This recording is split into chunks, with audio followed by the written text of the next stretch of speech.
Hello friends, Python सीखने की series में आज हम लोग कंस्ट्रक्टर पढ़ेंगे। तो कंस्ट्रक्टर क्या होता है? एक काइंड ऑफ मेथड होता है जिसका यूज बेसिकली आप ऑब्जेक्ट को इनिशियलाइज करने के लिए करते हो। इसकी खास बात यह होती है, ये अपने आप कॉल होता है और ये तब कॉल होता है जब आप एक ऑब्जेक्ट को क्रिएट करते हो। तो इसका यूज क्यों करते हैं? इसका यूज बेसिकली आप ऑब्जेक्ट को इनिशियलाइज करने के लिए करते हो। तो ऑब्जेक्ट के इनिशियलाइजेशन में बेसिकली आप क्या करते हो? क्लास के एट्रीब्यूट को वैल्यू असाइन करते हो। तो क्लास का एट्रीब्यूट क्या होता है? जो भी आप वेरिएबल बनाते हो या फंक्शन बनाते हो वही क्लास का एट्रीब्यूट हो जाता है। तो यदि याद हो तो लास्ट वीडियो में हमने एक एग्जांपल लिया था, वहां पे हमने क्लास बनाया था जो हमारा स्टूडेंट्स था और उसमें हमने कुछ वेरिएबल बनाए थे। फॉर एग्जाम्पल वहां पे आईडी और नेम था, तो वही हमारा एट्रीब्यूट हो जाता है। तो उन्हें वैल्यू असाइन करना ही ऑब्जेक्ट इनिशियलाइजेशन कहलाता है, क्योंकि उसे आप ऑब्जेक्ट के थ्रू एक्सेस करते हो। तो पाइथन में कंस्ट्रक्टर को डील करने के लिए आपको एक मेथड की जरूरत पड़ती है। वो मेथड होता है हमारा इनिट मेथड। ये प्री डिफाइंड मेथड होता है। इसे लिखने के लिए आपको सबसे पहले डबल अंडरस्कोर लेना होता है, उसके बाद इनिट लिखना होता है, उसके बाद फिर से आपको डबल अंडरस्कोर देना होता है, उसके बाद आपको एक ब्रैकेट लेना होता है। उसके बाद आपको इस ब्रैकेट में एक डिफॉल्ट कीवर्ड पास करना होता है जो कि बेसिकली होता है हमारा सेल्फ कीवर्ड। आप चाहो तो सेल्फ की जगह पे कुछ भी ले सकते हो। फॉर एग्जांपल आपने एबीसी ले लिया तो वो भी काम कर जाएगा, लेकिन ये बाय डिफॉल्ट बनाए गए हैं ताकि आपको अलग से वेरिएबल लेने की जरूरत नहीं है। तो इसे कैसे पास करना है? इनिट मेथड लेना है और यहां पे आपको सेल्फ पास कर देना है। तो जब भी आप एक इनिट मेथड बनाओगे तो आपको एक कीवर्ड जरूर पास करना होगा और वो होगा आपका सेल्फ कीवर्ड। तो पाइथन में कंस्ट्रक्टर दो तरह का होता है, एक डिफॉल्ट कंस्ट्रक्टर और एक होता है पैरामीटराइज्ड कंस्ट्रक्टर। तो डिफॉल्ट कंस्ट्रक्टर में क्या करते हो? आप किसी भी तरह का कोई आर्गुमेंट पास नहीं करते, मतलब ऑब्जेक्ट को क्रिएट करते हो और आप किसी भी तरह का कोई आर्गुमेंट पास नहीं करते हो। पैरामीटराइज्ड में क्या होता है? आप आर्गुमेंट पास करते हो। तो इसको एग्जांपल से समझते हैं। यहां पे एक न्यू फाइल क्रिएट करते हैं। हमारा फाइल नेम रहेगा कंस्ट्रक्टर, एंटर। तो यहां पे हम लोग क्या करते हैं? एक क्लास बनाते हैं जो हमने लास्ट टाइम किया था। तो यहां पे सपोज हमने कर लिया क्लास स्टूडेंट्स कॉलन एंटर। यहां पे हमें क्या करना है? इनिट मेथड लेना है। तो आपको पता है कि कोई भी मेथड लेने के लिए आपको डेफ कीवर्ड लेना होता है। तो यहां पे ले लिया डेफ कीवर्ड। इनिट लेना है तो यहां पे डबल अंडरस्कोर इनिट, फिर यहां पे डबल अंडरस्कोर। उसके बाद आपको ब्रैकेट लेना होता है और यहां पे एक डिफॉल्ट कीवर्ड होगा सेल्फ कीवर्ड, यहां पे कॉलन होगा, एंटर। सपोज यहां पे हमने किया प्रिंट और यहां पे ले लिया हमने हेलो वर्ल्ड, एंटर। अब यहां पे हम लोग ऑब्जेक्ट क्रिएट करते हैं। तो एक ऑब्जेक्ट बनाया s1 इक्वल्स टू, यहां पे स्टूडेंट को कॉल किया और यहां पे पैरेंथेसिस। तो जब आप ये लिखते हो और रन करवाते हो तो ये जो आपने कंस्ट्रक्टर लिखा ये अपने आप कॉल हो जाता है। तो यहां पे एक्चुअल में आप बोल सकते हो कि आपने कंस्ट्रक्टर को कॉल करवाया है इनडायरेक्टली। तो इस केस में यदि आप कंट्रोल एंटर करोगे तो ये अपने आप प्रिंट कर देगा। यहां पे आपको s1 के थ्रू इनिट को कॉल नहीं करना पड़ता। तो ये हो जाता है आपका डिफॉल्ट कंस्ट्रक्टर, जहां पे आपको एक इनिट मेथड लेना होता है और यहां पे कुछ भी आप प्रिंट करवा सकते हो। यदि यहां पे आप चाहते हो एक वेरिएबल लेना तो वो भी आप कर सकते हो। सपोज यहां पे आपने किया x इक्वल टू 2 और यहां पे आपने ये भी प्रिंट करवा दिया x इंटू 2। तो इस केस में भी आपका क्या हो जाएगा? हेलो वर्ल्ड प्रिंट होगा और इसमें हो जाएगा 2 2 जा 4, कंट्रोल एंटर। तो ये भी आप कर सकते हो। तो यहां पे आप एक कीवर्ड पास करते हो तो ये हो जाता है आपका डिफॉल्ट कीवर्ड। सपोज आप यहां पे क्या करते हो, इसको यहां से रिमूव कर लेते हैं, इसको भी यहां से रिमूव कर लेते हैं। इसी को कॉपी किया और यहां पे कंट्रोल V किया। यहां पे ले लिया हेलो इंडिया। तो इस केस में क्या होगा, आपने दो इनिट मेथड बनाया, एक में हेलो वर्ल्ड लिखा और एक में हेलो इंडिया लिखा, तो कौन सा कॉल होगा या फिर दोनों कॉल होगा? तो देखिए जब भी इस तरह का होता है तो लास्ट में जो इनिट मेथड आप यूज करते हो वो कॉल होता है। तो यहां पे आपको हेलो इंडिया प्रिंट हो जाएगा, कंट्रोल एंटर, तो देख सकते हो यहां पे हेलो इंडिया प्रिंट हो गया। तो ये हो जाता है आपका डिफॉल्ट। पैरामीटराइज में क्या होता है, आप वैल्यू पास करते हो, तो इसके लिए क्या करते हैं, न्यू सेल क्रिएट करते हैं। यहां पे क्या करते हैं, इसी को कॉपी कर लिया, यहां पे कर लिया कंट्रोल वी, इसे रिमूव कर लेते हैं। इस केस में क्या करते हैं, यहां पे इनिट मेथड तो आएगा, एक सेल्फ कीवर्ड होगा ही होगा। सपोज यहां से हम लोग पास करते हैं 1 कॉमा और यहां से संजीत पास करते हैं, तो 1 आईडी हो गया और संजीत आपका नेम हो गया। तो इसे एक्सेस करने के लिए आपको दो अलग से पैरामीटर यहां पे पास करना होगा। तो एक पास कर लिया यहां पे आईडी, सेल्फ हमेशा रहेगा, ये याद रखिएगा, या आप चाहो तो कोई भी नाम दे सकते हो, लेकिन मैंने आपको ऑलरेडी बोला कि सेल्फ डिफॉल्ट कीवर्ड होता है जो हर एक मेथड में काम आता है। तो एक आईडी ले लिया और यहां पे ले लिया दूसरा वेरिएबल नेम। अब हम क्या करते हैं, यहां पे एक क्लास का वेरिएबल बनाते हैं। तो सपोज हमने बनाया आईडी, तो आईडी कैसे बनाओगे, सेल्फ के थ्रू बनाओगे। तो यहां पे आपको लिखना पड़ेगा सेल्फ डॉट आईडी। अब यहां पे आपको ये वाला आईडी असाइन कर देना है, तो यहां पे कर लिया आईडी। तो ये वाला आईडी और ये वाला आईडी दोनों डिफरेंट है। ये आईडी क्लास वाला है, क्योंकि आपको पता है कि वेरिएबल के लिए आप कोई भी इंट फ्लोट यूज नहीं करते, यहां पे आप डायरेक्टली आईडी को लिख सकते हो।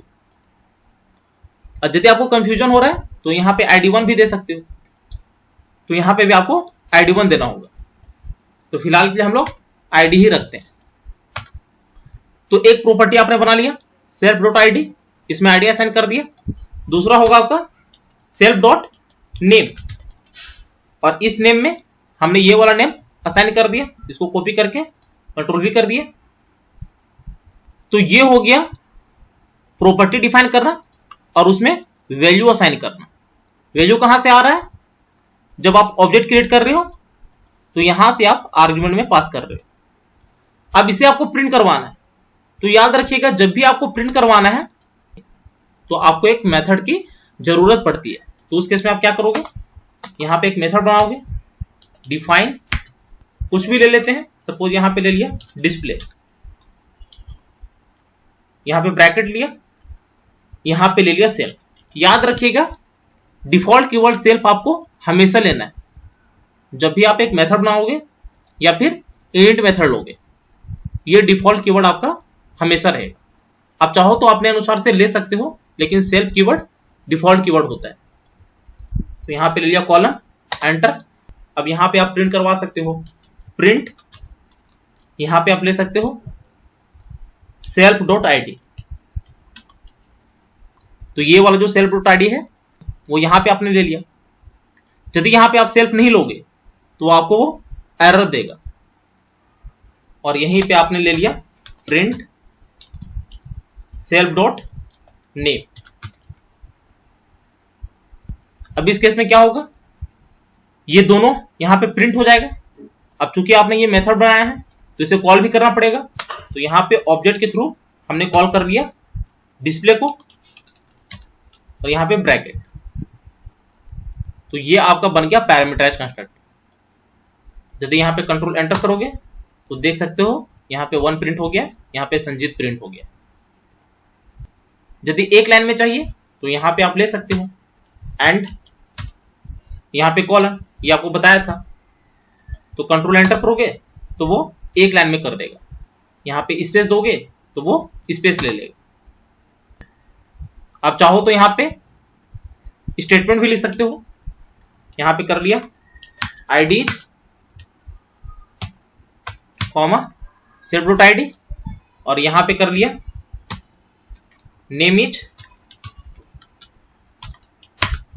यहाँ पे self dot name, control enter, तो देख सकते हो आईडी इज 1 आ गया, नेम इज संजीत हो गया।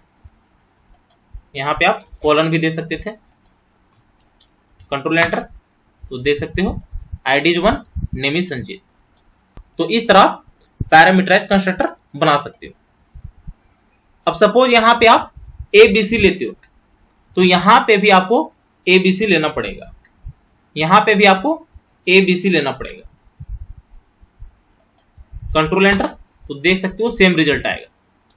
लेकिन सपोज यहाँ पे आप एबीसी नहीं लेते, यहाँ पे सेल्फ लेते हो और यहाँ पे भी सेल्फ लेते हो, तो इस केस में आपको एरर मिलेगा, क्योंकि यहाँ पे जो आपने आर्गुमेंट पास किया है वो एबीसी है। तो इसे एक्सेस करने के लिए आपको इस ऑब्जेक्ट का हेल्प लेना पड़ेगा। तो यदि आपको आईडी को एक्सेस करना है तो आपको लिखना पड़ेगा abc.id, लेकिन यहां पे आपने क्या लिखा है self.id, तो ये आपको एरर देगा। कंट्रोल एंटर, देख सकते हो यहां पे आपको एरर मिल रहा है, name self is not defined. तो इसलिए मैंने आपको बोला कि यहां पे बाय डिफॉल्ट आप सेल्फ रखना, यदि खुद से आप लिखते हो तो यहां पे भी आपको वही वेरिएबल देना होगा जो आपने यहां पे बना रखा है। तो ट्राई कीजिएगा यहां पे सेल्फ लेने का। अब यदि यहां पे आप एबीसी लेते हो, यहां पे भी एबीसी लेते हो, तो ये भी चल जाएगा, इसमें कोई दिक्कत नहीं है। कंट्रोल एंटर, तो ये आपका रन कर जाएगा, लेकिन सेल्फ कीवर्ड बाय डिफॉल्ट बनाया गया है, तो आप ट्राई कीजिएगा सेल्फ कीवर्ड ही लेना। एक और देख लेते हैं सम वाले प्रोग्राम को।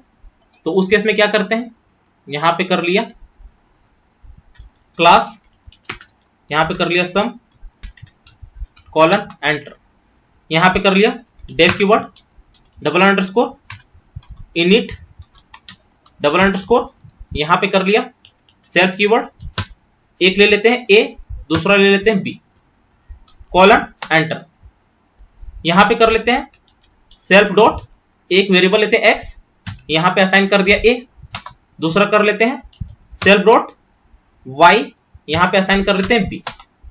एक दूसरा मेथड बनाते हैं, डेफ कीवर्ड लिया, यहां पे कर लिया कैलकुलेट ब्रैकेट, सेल्फ पास किया, कॉलन एंटर, यहां पे कर लिया प्रिंट, और यहां पे कर लेते हैं sum is comma self dot X plus self dot Y. मतलब ये क्या करेगा, ये दोनों को सम करवा देगा। और यहां पे एक ऑब्जेक्ट बनाते हैं, तो सम इक्वल्स टू, इस सम को कॉल करते हैं, तो यहां पे कंट्रोल वी ब्रैकेट, यहां से पास कर लेते हैं 10,20, तो ये 10 आएगा, ए के पास 20 आएगा, बी के पास यहां पे ए जो है वो एक्स को असाइन हो गया, बी जो है वाई को असाइन हो गया, और यहां पे हमने इसे प्रिंट करवा लिया। तो इस फंक्शन के अंदर हमने लिया है, तो यहां पे हमने सम के थ्रू फंक्शन को कॉल करवा सकते हैं। इसे कॉपी करके कंट्रोल वी कर दिया, यहां पे ब्रैकेट, तो यहां पे कंट्रोल एंटर करोगे तो देख सकते हो यहां पे सम इज 30 बोल दिया। सपोज यहां पे आप प्रिंट नहीं करवाते, तो उस केस में क्या होता, कंट्रोल वी, यहां पे आपको रिटर्न कीवर्ड लिखना होता, तो यहां पे ये रिटर्न हो जाता। अब ये वाला पार्ट यहां पे आ जाता।